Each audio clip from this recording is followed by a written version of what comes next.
Welcome to this episode of Q&A with Liturgy Man. I'm Taylor Burton-Edwards, Liturgy Man, your Director of Worship Resources with Discipleship Ministries of the United Methodist Church. I am your apportionment dollars at work to help you strengthen worship and the understanding of worship where you are. Today's question is one I've gotten a lot in the last year or so as we come upon the 500th anniversary of the Protestant Reformation, most commonly asserted to have begun when Martin Luther, on October 31st, 1517, nailed a series of 95 theses for debate on the door of the castle church in Wittenberg in Germany.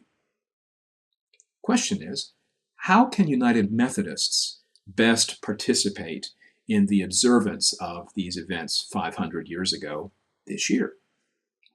My best answer is find a local ELCA congregation or group of congregations and begin the process of organizing you plus other Methodist churches and Lutheran churches in your area for the best kind of celebration and observance of that day that you can possibly organize where you are. Why do I say work with the Lutherans? And I really even want to say further, at the lead of the Lutherans. Because this is really their day. This recognizes something that happened among the people who are most closely associated with the heritage of Martin Luther. As United Methodists, we're really several steps removed. We do have a connection through John Wesley's own heartwarming experience at a Moravian society meeting on May 24th, 1738. That's kind of a double connection, because that night they were discussing Martin Luther's preface to the book of Romans, which discussed saving faith, and that's when he had his own heartwarming experience of assurance of salvation, that Christ indeed had died for him. And Moravians were themselves the product of, in many ways, of Lutheran pietists in the 18th century, again, a couple of generations removed from Martin Luther himself.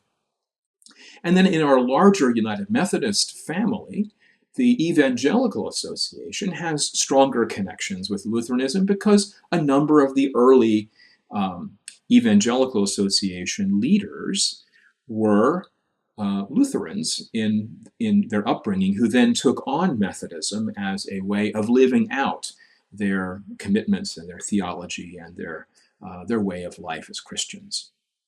So we have these connections to Lutheranism, but they're all at several removes. And the Lutheran Church, with whom we are in full communion, actually has a very strong claim on Martin Luther. So my recommendation, find the Lutherans. Find out what they're doing. Ask how you can help. And make sure that you and your congregation and those around you have the best celebration and observance of this 500-year anniversary of those events that you can possibly have. I hope this has been helpful.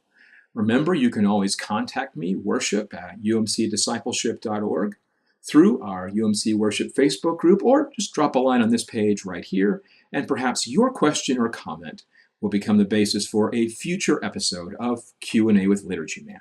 May the peace of Christ be always with you.